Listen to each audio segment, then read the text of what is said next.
Mari kita buka di dalam 1 Yohanes pasal 5 ayat 13.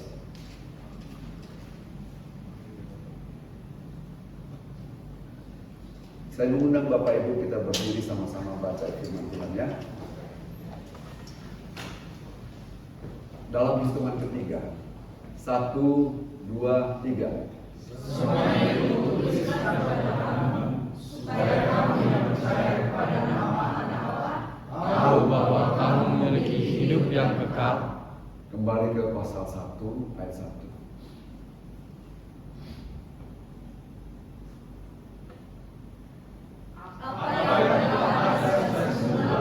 Yang telah kami dengar, yang telah kami lihat dengan mata kami, yang telah kami saksikan, dan yang telah kami raba dengan tangan kami tentang firman hidup, itulah yang kami tuliskan kepada kamu.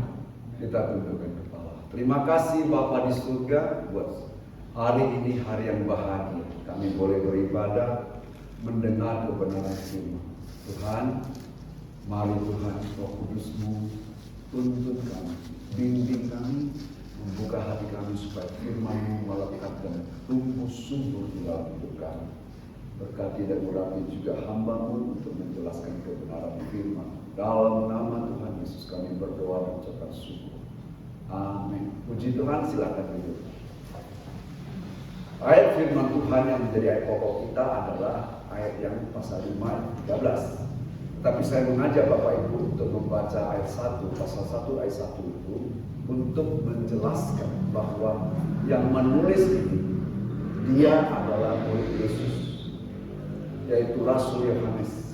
Dia adalah pribadi yang menghidupi firman ini. Kenapa? Karena dia katakan apa yang telah ada sejak semula, yang telah kami dengar, yang telah kami lihat dengan mata kami, yang telah kami saksikan, dan yang telah kami raba dengan tangan kami tentang firman hidup, itulah yang kami tuliskan kepadamu.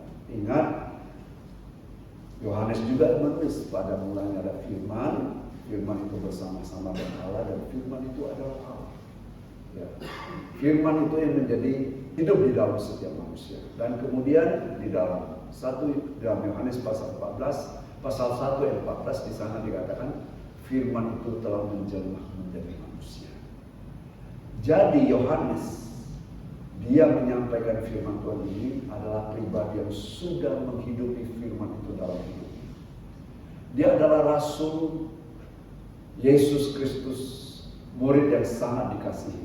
Ingat pada waktu Yesus memberitahukan salah satu dari mereka, dari murid-murid akan mengkhianati dia, maka murid-murid yang lain bertanya-tanya siapa. Tapi karena waktu itu Yohanes duduk dekat Yesus, bahkan menyendarkan kepalanya ke bahu Yesus, maka murid-murid yang lain memberikan kode supaya agar ditanyakan kepada Yesus siapakah yang dimaksud Yesus. Sedemikian dekatnya Rasul Yohanes ini, sehingga dia menjadi target pada waktu itu untuk dibinasakan. Jadi ketika dia menulis ayat firman Tuhan ini, setelah dia keluar dari Pulau Patmos, lebih kurang diperkirakan tahun 95 sampai tahun 100 Masehi. Berarti setelah lebih 50 tahun Yesus yang berada di atas muka bumi menyampaikan Injil kasih karunia kepada setiap pribadi, supaya setiap saja yang percaya akan nama Yesus, yang menerima Yesus sebagai Tuhan dan Juru Selamat, disebut dengan pengikut Kristus. Yang kala itu disebut dengan orang Kristen. Nah, kita baca kembali dalam pasal 5 ayat yang ke-13 supaya kita paham, karena ini merupakan ayat pokok kita. Sekali lagi dimunculkan ayatnya, saya baca. Bapak Ibu coba perhatikan baik-baik apa yang ditulis. Semuanya itu kutuliskan kepada kamu supaya kamu yang percaya kepada nama Anak Allah tahu bahwa kamu memiliki hidup yang kekal. Firman Tuhan ini ditulis kepada siapa? Kepada kamu. Kamu itu siapa? Yang percaya kepada nama Anak Allah. Berarti kamu itu sekarang masih relevan disebut dengan saudara kita semua, sebagai anak-anak Tuhan yang disebut orang Kristen atau pengikut Kristus, yang percaya kepada nama anak Allah. Tapi kalau kita baca lebih lanjut, ada kata tahu, ya, supaya kamu tahu juga, ya, bahwa kamu memiliki hidup yang kekal. Jadi Yohanes menuliskan ayat firman Tuhan itu berkepentingan untuk mengingatkan kita supaya kita punya hidup yang kekal, karena dia sudah menikmati hidup kekal itu. Ya. Kenapa saya katakan begitu? Seharusnya dia sudah mati. Berkali-kali dia dianiaya. Saya terakhir ya dibaca dari kitab sejarah perkembangan anak Tuhan atau pekerjaan Tuhan. Pribadi daripada Yohanes ini sempat dibunuh dengan cara apa? Tahu apa itu? Dengan cara digoreng di kuali besar. Tapi tidak mati juga. Akhirnya pembunuh itu merasa putus asa, maka dia buang di pulau Patmos dengan perkiraan di pulau itu tidak ada manusia, dia akan mati di sana. Tapi ternyata tidak.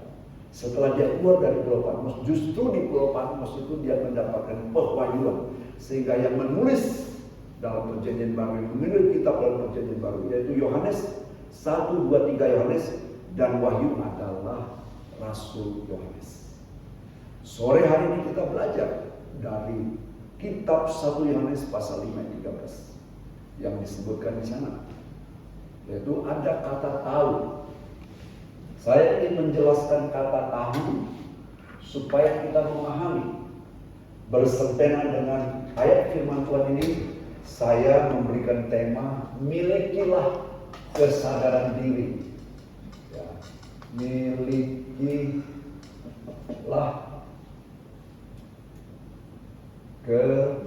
kesadaran diri.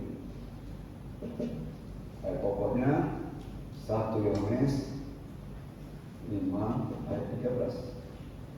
Kata tahu dalam bahasa Yunaninya tulisannya eido, tapi dibaca di literasi ido, dibaca itu.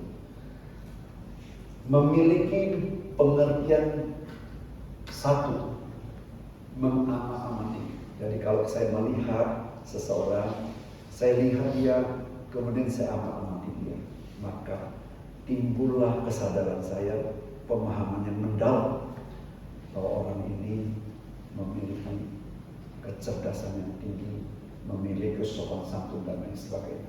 Jadi ketika Yohanes menghendaki kita supaya kita tahu bahwa kita memiliki hidup yang kekal, maka dia harapkan adalah kita mengamati bahwa ada satu kehidupan kekal. Mengapa bisa terjadi satu kehidupan kekal dalam diri kita? Karena ada sifat keilahian, ada genetika keilahian, ya. Ada unsur keilahian di dalam hidup kita. Mengapa ini kita perlu tahu? Mengapa kita perlu sadar? Karena dengan kesadaran kita bahwa kita memiliki sifat keilahian yang tetap dan bersifat eksistensial, membuat kita, ya, hidup itu dipengaruhi atau membuat keputusan-keputusan hidup. Artinya gini, kalau kita tahu siapa diri kita, kita tahu sifat ilahi, keilahian itu ada di dalam hidup kita, maka ketika kita sadar eksistensi kita sadar siapa kita, ini akan mempengaruhi cara kita hidup dan mempengaruhi keputusan-keputusan yang kita ambil. Itu dia. Tapi kalau kita tidak memahami, ya memang juga mempengaruhi cara hidup kita. Saya kasih contoh. Kita masih ingat bangsa Israel, Allah katakan begini dalam kitab Ulangan pasal 32 ayat 9-10, dikatakan bahwa Yakub milik dia. Yakub ditemukan di padang gurun dan dijaganya seperti biji matanya. Ya, Yakub itu dijaga seperti biji mata Allah. Didapatinya mereka di padang gurun. Dan di sana dikatakan ayat 9 sebelumnya dikatakan, coba kita baca ayat 9. Tetapi bagian Tuhan ialah umatnya. Artinya milik Tuhan adalah umatnya. Yakub ialah milik yang ditetapkan baginya. Jadi kalau kita milik Tuhan,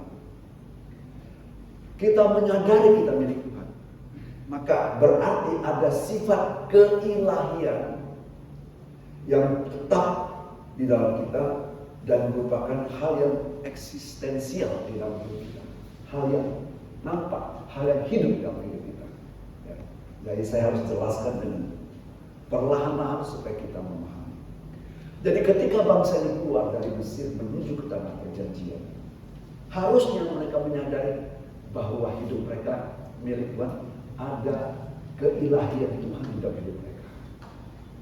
Buktinya apa? Buktinya Tuhan tidak membiarkan mereka habis dilahap oleh tentara Mesir yang setelah rela melepaskan mereka untuk keluar dari Mesir, tidak lama kemudian dikejar lagi dengan maksud apa? Dibinasakan. Tapi ketika karena mereka itu milik Allah, kepunyaan Allah, Allah menjaga mereka seperti biji makan. Maka Allah dengan kuasanya membelah laut Tebra, sehingga laut itu menjadi jalan yang kering bagi mereka untuk mereka bisa melintasi jalan di dalam laut, dalam kekeringan, di mana air laut kanan kiri menjadi tembok yang kokoh. Bapak Ibu pernah bayangkan kalau Bapak Ibu berjalan di mana tembok itu adalah air, Bapak Ibu jalan. Kalau misalnya saya sana, saya juga mungkin sambil jalan sambil lihat ini, kira-kira rubuh nggak tembok. Demikianlah Allah menjaga bangsa ini. Harusnya mereka tahu.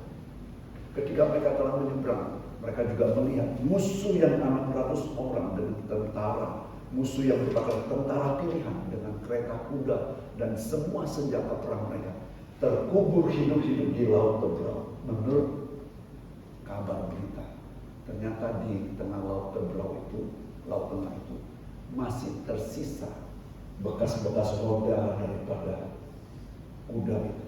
Itu menjadi pembuktian sejarah bahwa berfirman Tuhan itu benar. Dan kalau mereka menyadari ini, harusnya mereka tidak berkecil hati. Sekarang saya kasih contoh kenapa saya katakan begitu. Bukankah mata kepala mereka melihat mujizat demi mujizat yang menuntun mereka, ngomong mereka keluar dari Mesir menuju ke tanah perjanjian. Ketika tiba-tiba bangsa Amalek datang menyerang mereka, Tuhan binasakan bangsa Amalek. Ketika mereka menghadapi apa? Menghadapi air yang pahit tidak bisa diminum, Tuhan juga yang menyelesaikan masalah itu sehingga air itu menjadi air manis. Ketika mereka menginginkan makanan, Tuhan yang mensuplai. Ya. Dikatakan setiap pagi mereka makan manna, roti dari surga. Kalau Bapak Ibu baca di dalam kitab Mazmur, di sana dikatakan bahwa manna itu adalah makanan mereka. Harusnya mereka tahu. Harusnya mereka tahu. Kenapa? Mereka kan sudah mengamat-amati perjalanan mereka dalam penyertaan Tuhan. Tapi kenapa 12 dari pengintai yang disuruh Musa untuk mengintai tanah Kanaan kembali dengan laporan? Nggak bisa kita masuk. 10 di antara mereka berkata kita nggak bisa masuk. Kenapa? Karena bangsa yang mendiami tanah Kanaan itu adalah bangsa yang gagah perkasa, tinggi besar. Salah satu sukunya adalah suku bangsa Kanaan. Itu orangnya tinggi besar, gagah perkasa. Kami ini, kata yang 10 ini, seperti belalang di hadapan mereka. Lalu, kalau mereka melihat begitu dahsyatnya Tuhan menyertai mereka, harusnya mereka mengamat-amati perjalanan hidup mereka, bagaimana kuasa Tuhan menyertai mereka, bagaimana mereka berjalan bersama Tuhan. Harusnya mereka tidak mengatakan, kami ini seperti belalang di hadapan mereka. Emangnya Tuhan kemana? Bukankah selama ini mereka bisa berjalan sampai pada Gunung Sinai itu karena apa? Karena pertolongan Tuhan, karena kuasa Tuhan. Apa akhir daripada peristiwa itu?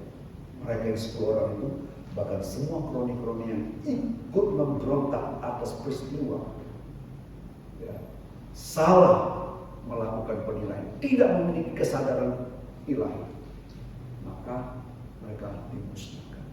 Oleh sebab itu tadi saya katakan, sekiranya kita memiliki pemahaman setelah kita mengamat-amati hidup kita, memiliki kesadaran bahwa ada sifat keilahian di dalam hidup kita yang bersifat tetap dan eksistensial, maka kita sungguh mempengaruhi akan hidup kita dalam cara kita menangani masalah dan cara kita mengelola hidup.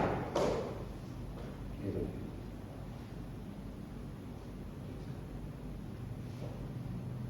Mereka yang sudah melihat, masa mengatakan kami ini seperti belalang di hadapan mereka. Tapi kita lihat coba satu pribadi. Pribadi ini kalau dicatat dalam Alkitab adalah wanita pelacur yang bernama Rahab. Apa yang dia katakan kepada dua orang pengintai yang dikirim oleh Yosua? Coba kita buka Yosua pasal 2 ayat 11.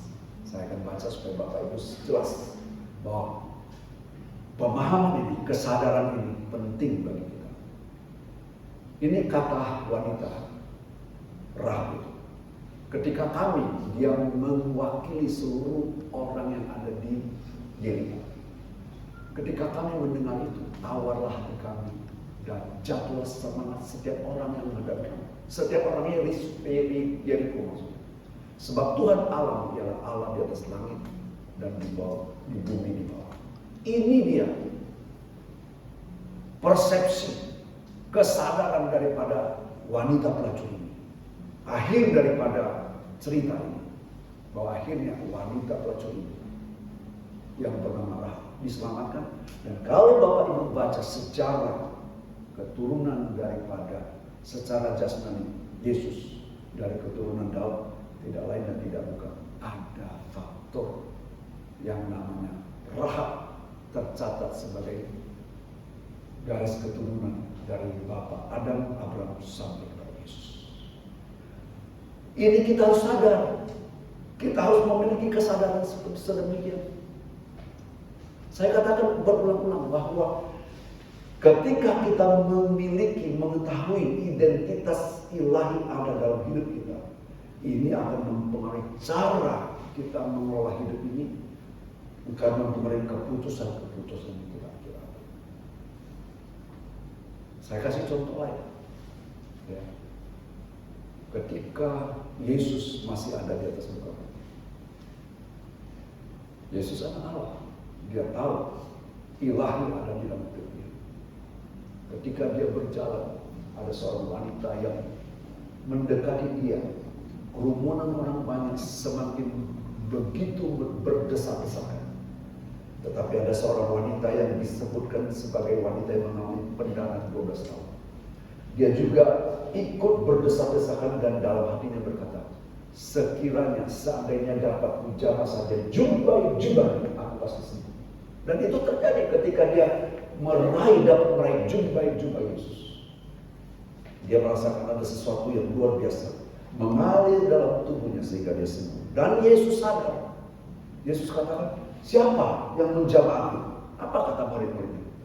Siapa yang menjamah engkau? Sedemikian banyak orang yang bisa desak, berkerumun sedemikian rupa. Siapa? Tapi kenapa Yesus sadar? Karena dari dalamnya firman Tuhan katakan, baca baik di dalam Markus maupun dalam Lukas, di sana dikatakan, sebab ada kuasa yang keluar dari tubuh Yesus. Nah, ini yang perlu kita sadari. Kita harus memiliki hidup, harus memiliki kesadaran diri. Sehingga tadi saya ulangi lagi, hidup punya pengertian maknanya adalah mengamat-amati, dalam bahasa Inggris to inspect. Yang kedua punya pengertian yaitu kesadaran. Setelah kita mengamati diri hidup kita, kita sadar siapa kita. Jika kita sadar, kita tahu identitas kita, maka ini mempengaruhi tata cara mengelola hidup kita hari ini ke depan sampai Tuhan memanggil kita. Firman Tuhan katakan gini, Rasul Paulus katakan begini di dalam Roma pasal 8 ayat 11. Jika Roh Allah yang telah membangkitkan Kristus ada di dalam kamu, maka tubuh yang fana akan dihidupkan. Lalu, pernah tak Yesus katakan perkataan yang dikatakan adalah roh dan hidup? Tadi kan bukan bahwa Yohanes katakan, apa yang aku lihat, apa yang aku dengar, apa yang aku saksikan, apa yang aku raba tentang firman hidup itu yang aku tuliskan. Jadi ketika Yohanes menulis ayat firman Tuhan ini, artinya oleh gelora ilham Roh Kudus menuliskan ayat ini kepada semua orang percaya pada waktu itu, pada abad pertama setelah lebih dari 50 tahun Yesus memberitakan Injil kasih karunia, supaya orang-orang yang mengikuti Kristus yang disebut dengan orang Kristen menyadari mereka itu berharga di mata Tuhan karena ada unsur ilahi yang bersifat tetap dan eksistensial di dalam hidup mereka.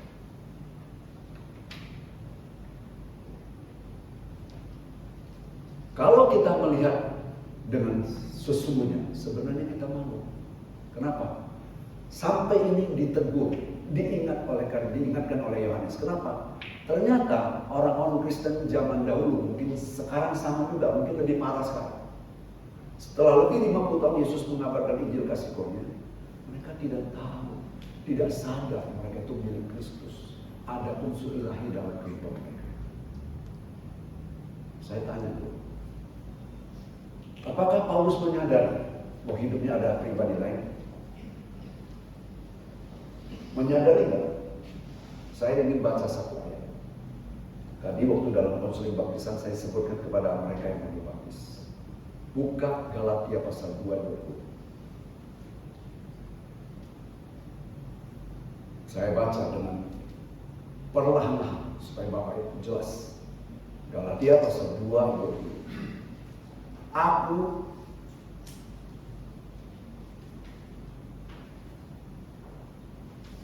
Saya baca ya. Namun aku hidup. Ini pribadi Paulus. Tetapi bukan lagi aku sendiri hidup, melainkan Kristus yang hidup di dalam aku. Jadi dia sadar ada sifat keilahian di dalam pribadi dia. Dan hidupku yang kuhidupi sekarang ini dalam daging adalah hidup oleh iman dalam Anak Allah yang telah mengasihi aku dan menyerahkan dirinya untuk aku. Bagaimanakah dampak daripada kesadaran ini? Mari kita lihat. Dia menulis ayat firman Tuhan ditujukan kepada jemaat di Filipi. Ingat, ketika dia pergi menginjil di Filipi, dialah pribadi yang sempat dirajam, ditarik, diseret, kemudian dipenjarakan tanpa ada sebab. Esok harinya dia dibebaskan tanpa ada dakwaan. Sehingga dia menulis kepada jemaat di Filipi, dia katakan ini di dalam Filipi pasal 3 ayat 10 dan 11. Yang ku kehendaki ialah mengenal dia. Ya, silakan ayatnya diterbitkan, saya akan baca supaya lebih jelas dan tidak salah. Ya. Yang ku kehendaki ialah mengenal dia. Ya. Ayat 10. Saya baca dengan tegas ayat 10 demikian. Yang ku kehendaki ialah mengenal dia dan kuasa kebangkitannya dan persekutuan dalam penderitaannya, di mana aku menjadi serupa dengan dia dalam kematiannya, supaya pada akhirnya aku memperoleh kebangkitan dari antara mati. Apa yang Paulus katakan? Ada dua hal. Yang ku kehendaki adalah mengenal kuasa kebangkitannya. Saya senang tadi lagu dinyanyikan tentang nama Yesus. Nama mengandung kuasa. Buktinya apa? Pada waktu Bapak Presiden Jokowi sedang duduk bertata sebagai kepala pemerintahan Republik Indonesia. Ketika kita sebut dengan nama Jokowi, identik di dalamnya status dia sebagai presiden. Identik di dalamnya dia orang yang berkuasa. Betul? Nah, yang dikehendaki adalah mengenal kuasa kebangkitannya. Dia memiliki kesadaran diri bahwa di dalam dirinya ada unsur ilahi yang tinggal dalam hidupnya. Sehingga dia memiliki pemahaman tentang kuasa kebangkitan. Dengan memahami kuasa kebangkitan ini, dia tidak pernah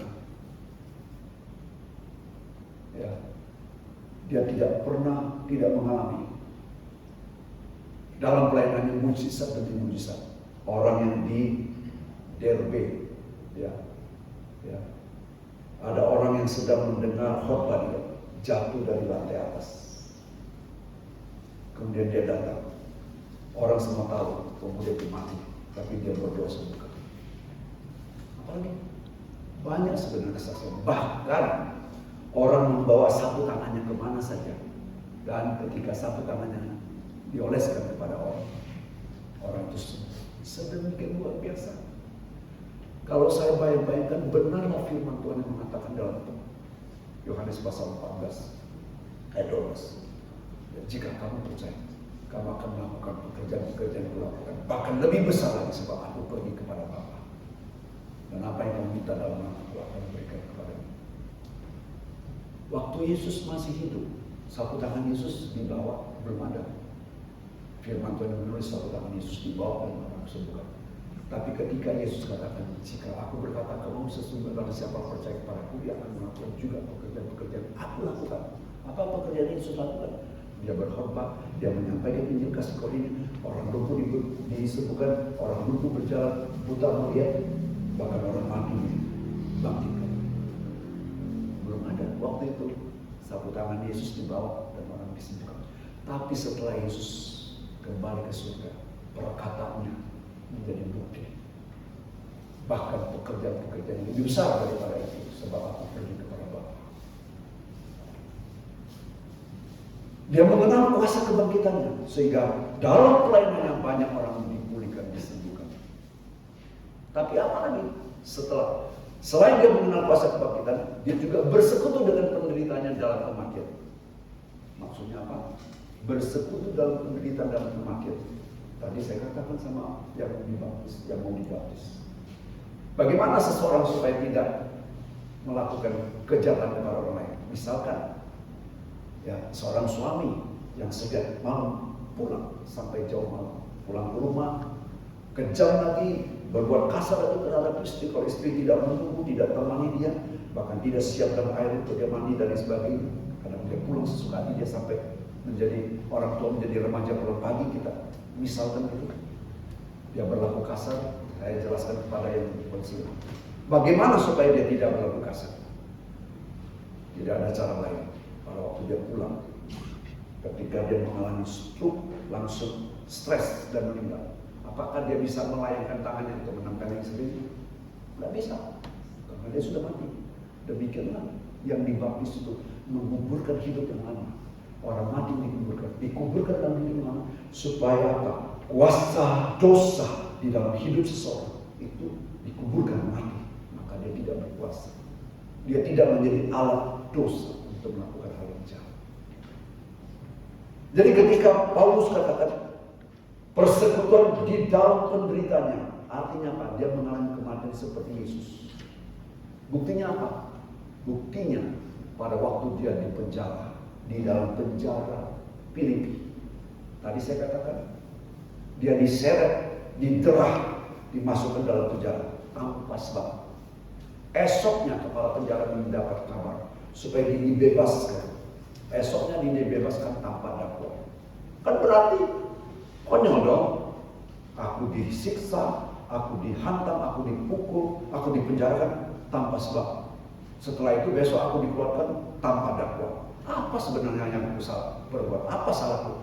Tapi dia tidak pernah komplain dan marah sampai membalas.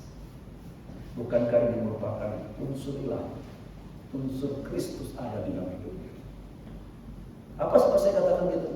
Karena Yesus waktu dia diseret, disiksa dalam perjalanan menuju ke bukit Golgota tempat dia akhirnya disalibkan.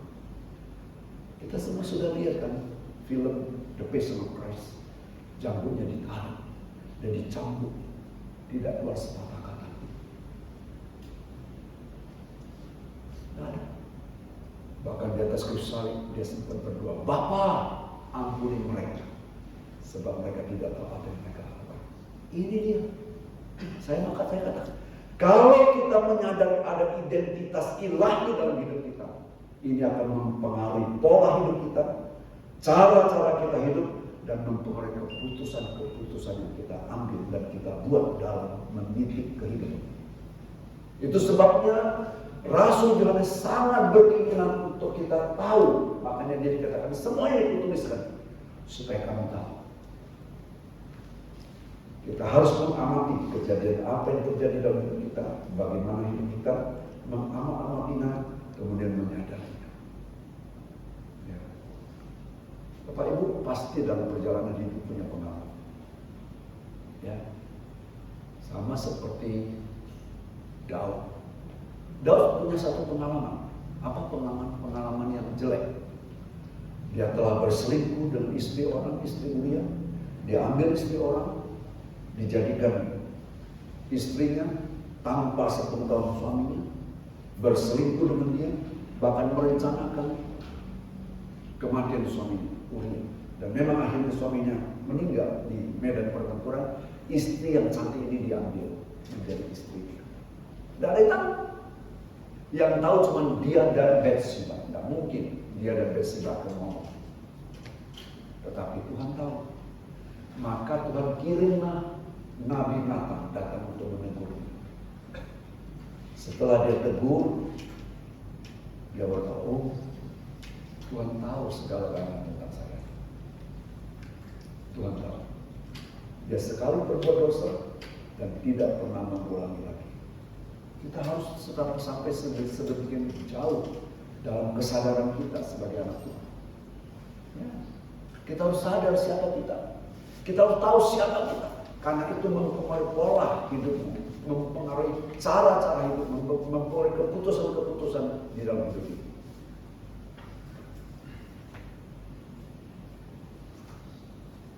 Yohanes tahu bahwa dalam hidup ini, oleh ilham Roh Kudus, saya katakan Yohanes tahu bahwa kita akan mengalami banyak hal-hal. Pengetahuan Tuhan yang diilhamkan oleh Yohanes itu ditulis. Kita sebut bahwa Yohanes tahu bahwa Allah tahu dalam hidup kita ini kita akan mengalami banyak pencobaan, banyak masalah, banyak problem. Tahun 2025 dan ke atas saya nggak tahu apa yang akan terjadi, tapi kemungkinan kesurangan ekonomi itu terjadi. Lucunya kemarin waktu saya bonceng seorang pemuda yang bernama Moni Fati, saya bonceng dia dengan motor. Dia kata, om tahu apa sudah? Saya pikir dia mau tanya sama saya ayat firman Tuhan. Saya jadi khawatir juga kan nggak semua firman Tuhan saya tahu kan. Dia katakan gini. Di Jawa Tengah ribuan karyawan satu perusahaan tekstil di PHK, ada yang menangis katanya, karena perusahaan ini ditutup. Saya bilang bukan kali ini, masih banyak lagi akan kita lihat dari tahun-tahun ini, tahun 2020 ke atas. Tapi kalau kita memahami kita adalah anak Tuhan, apa yang Tuhan katakan? Kamu perhatikan, burung pipit di udara tidak pernah menabur, tapi Allah tetap menyediakan makan baginya. Amin. Kamu lebih berharga daripada burung pipit. Seandainya satu helai saja rambutmu jatuh, tanpa sepengetahuan Tuhan, rambut kita tidak akan jatuh. Jika burung pipit udara yang tidak menabur dan tidak menuai, tapi Tuhan memeliharanya dan bercukupkan. Apalagi hai kamu orang yang kurang percaya. Sebab itu cari terlebih dahulu kerajaan surga serta kebenarannya, selebihnya akan ditambahkan kepadamu. Mari kita hidup sungguh-sungguh melekat dengan Tuhan. Kalau burung pipit saja Tuhan pelihara, masa kita yang seganteng Frank Carlos itu tidak dipelihara Tuhan? Hah? Jangan sedih. Belum dapat jodoh, berdoa saja, Tuhan, aku belum dapat jodoh, nanti Tuhan kasih. Bapak Ibu tahu waktu kami baru membuka pelayanan, masih konseling dan masih bersifat komsel di rumah. Datang satu kelas pribadi, lepas pribadi datang. Salah satu pribadi yang datang adalah namanya Yeremias Tuhan. Dia datang, dia katakan, Pak Pendeta, tolonglah bawakan aku dalam doa supaya aku dapat segera rumah tangga. Itu kalau kasar saya waktu itu sekitar umur 35 tahun. Ya, kita kan oke, kita berdoa. Ini di komsel di rumah. Kita berdoa kan komselnya setiap hari Sabtu. Ternyata Sabtu besok itu setelah kita doa, datang seorang wanita cantik, ya, anggun, masuk ikut ibadah, dibonceng oleh seorang pengacara. Ya, setelah dibonceng oleh pengacara, kita lihat, wah, cocok juga nih. Kemarin sudah ada yang minta doakan dalam hati kita, dalam hati saya, cocok ini nanti saya akan kasih tahu sama James. Ya kan? Tapi sebagai gembala, saya lihat dulu, ini besok datang lagi enggak? Masa baru 1 kali datang langsung ngomong, tahu siapa tahu besok nggak datang. Besok datang lagi, baru 2 kali. Tunggu 3 kali. Setelah dia ibadah 3 kali, yang bernama Ibu Reni itu, terus kita ngomong, selesai ibadah kita ngomong sama Bapak Jenelis. Dia sini, ada apa? Itu kemana? Boleh nggak? Aku minta nomor telepon. Oh sudah ada om, rupanya lebih cepat dari saya. Akhirnya jadilah, itulah pasangan pertama yang saya tentukan sebagai suami istri di gereja ini. Sedemikian cepat daripada gembala. Gembala baru tanya, cocok nggak? Mau diambilkan nggak nomor telepon? Sudah ada sama dia. Rupanya sedemikian. Nah, saya khawatir nih, saya sibuk-sibuk menjodohkan si April, menjodohkan Frank Carlos, menjodohkan Buala, tiba-tiba lebih cepat kilat daripada saya nanti mereka ini. Siapa yang siap untuk diteguhkan dan dilayani pemberkatan tahun ini? Siap saja sebagai gembala. Amin. Tuhan pelihara kita, tapi yang penting kita harus tahu, hidup, mengamati dan menyadari siapa ada sifat keilahian dalam hidup kita. Amin. Tadi saya katakan di dalam Roma pasal 8-10, jika roh Allah yang membangkitkan Kristus diam di dalam hidupmu, maka hidupmu yang fana akan diubahkan menjadi hidup yang kekal. Terus ayat 14, semua orang yang dipimpin roh Allah adalah anak-anak Allah. Sadar nggak kita sebagai anak Allah? Kalau kita menyadar kita anak Allah, berarti ada roh Allah di dalam kita. Ayat 15, nah ini lebih jitu lagi. Sebab kamu tidak menerima roh perbudakan membuat kamu menjadi takut lagi, tetapi kamu telah menerima roh yang menjadikan kamu anak Allah. Oleh roh itu kita berseru, ya Abah, ya Bapa. Kalau tiap pagi Bapak Ibu baca berdoa, Bapa kami yang di surga, kami datang pada pagi hari ini, kuduskanlah nama kami, rindu ya Bapa, Engkau senantiasa menyertai kami. Kita menyapa Bapa, berarti kita tahu dong diri kita anak. Karena Allah telah menyuruh roh anaknya tinggal dalam kita. Ini harus kita sadari dan kita perlu sungguh-sungguh memahami untuk menjadikan kita memiliki identitas yang mempengaruhi keputusan yang kita ambil. Ya. Yohanes juga menulis karena dia tahu hari-hari ke depan akan banyak persoalan dan problema hidup. Dia tulis apa di dalam pasal 4 ayat 4? 1 Yohanes 4 ayat 4. Saat kita sama-sama baca 1, 2, 3. Kamu berasal dari Allah, anak-anakku, dan kamu telah mengalahkan nabi-nabi palsu itu. Sebab roh yang ada di dalam kamu lebih besar daripada roh yang ada di dalam diri. Sebab roh yang ada di dalam kamu itu huruf besar atau huruf kecil? Huruf besar atau huruf kecil? Huruf besar. Artinya apa? Roh Allah, Holy Spirit yang ada di dalam kamu lebih besar daripada roh yang ada dalam dunia. Roh yang ada dalam dunia huruf besar atau huruf kecil? Huruf kecil. Roh-roh yang ada dalam dunia, roh yang berpentayangan. Ya. Saya dengar seorang hamba Tuhan yang berkhotbah sebagai dia hamba Tuhan yang banyak didengar di khotbah di YouTube. Dia bilang apa? Kalau ada rumah yang tidak laku karena malam-malam ada yang mencucikan pakaian di rumah itu tidur, tiba-tiba besok pagi rumahnya bersih, piringnya sudah dicuci, pakaiannya dicucikan, kasih tahu sama saya, biar saya beli. Biar rumah itu murah, saya beli. Karena apa? Karena dia katakan roh yang ada pada kita lebih besar daripada roh orang. Ini yang perlu kita pahami Bapak Ibu, supaya apa? Supaya ke depan dalam perjalanan hidup kita, bahwa kita memiliki hidup yang kekal, mempengaruhi keputusan apapun yang kita ambil, karena kita tahu kita adalah anak Tuhan, sama seperti Paulus kata. Namun aku hidup, tapi bukan aku lagi hidup, tetapi Kristus yang tinggal dalam kamu. Kalau Kristus tinggal dalam kamu, kamu pasti tidak akan putus asa. Kalau Kristus yang tinggal di kamu, ketika kamu diselip orang, mungkin kamu tidak akan menggerutu, tidak akan keluar nama segala binatang dan binatang, kan? Kalau Anda sebagai pelayan gampang tersinggung, pertanyakan dirimu, apakah engkau sudah amati belum bahwa sifat ilahi menjadi faktor yang tetap dan hidup di dalam hidup. Biar ini semua menjadi satu wacana yang kita dalami untuk kita mengerti dan sadar serta memahami.